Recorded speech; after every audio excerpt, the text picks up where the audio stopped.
இப்போ அடுத்து இந்த சம்மில் வந்து என்ன சொல்லியிருக்காங்கன்னா 2 independent random variables X and ஒய்ன்னு இருக்குது.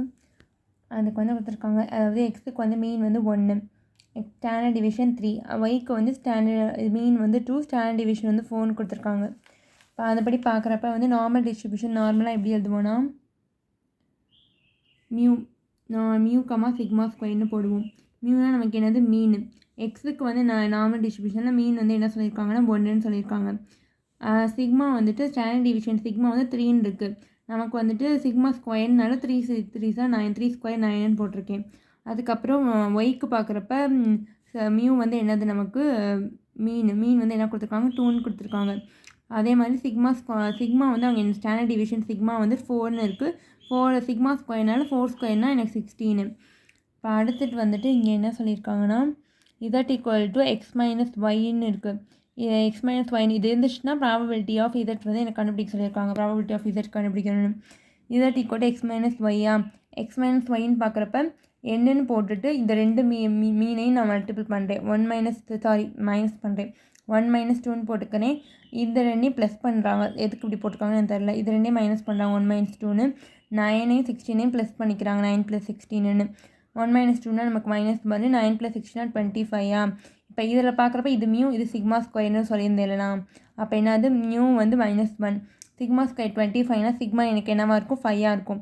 அவங்க மீன் கண்டுபிடிக்க சொன்னாங்க. மீடியன் கண்டுபிடிக்க சொன்னாங்க.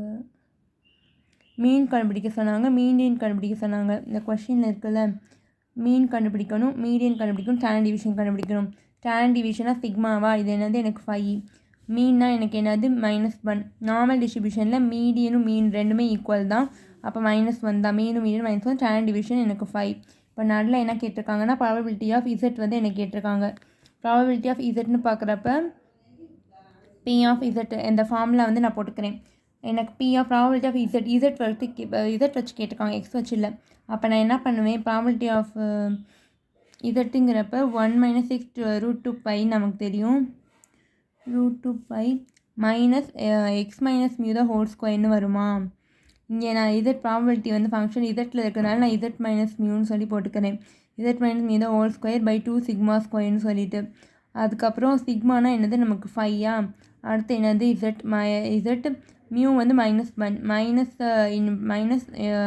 -1ன்னு வரப்போ ++ ஆகிரும் +1. கீழே சிக்மானா வந்து 5. இதை இப்படியே தான் வச்சுருக்காங்க. இப்போ வந்து என்னது இப்போ இப்படியே தான் வச்சுருக்காங்க. புக்கில் வந்துட்டு இப்படியே தான் வச்சுருக்காங்க. இதே சால்வ்லாம் பண்ணல. அடுத்து வந்துட்டு அவங்க என்ன கேட்குறாங்கன்னா P ஆஃப் Z + 1 ≤ 0ன்னு. P ஆஃப் Z + 1 ≤ 0 அப்படின்னா வந்துட்டு இந்த 1 வந்து இந்த சைட் போகுமா, அப்படி போகிறப்ப -1 ஆயிரும். அப்போ PZ ≤ -1ன்னு சொல்லியிருக்கு. இந்த மியூ இதெல்லாம் எதுக்கு போட்டிருக்காங்க 0.5 எப்படி வச்சுன்னு எனக்கு தெரில. ஏதோ இது வந்து பண்ணுறப்ப 0.5 - 0 அப்படிங்கிற மாதிரி வரும், எனக்கு தெரியல.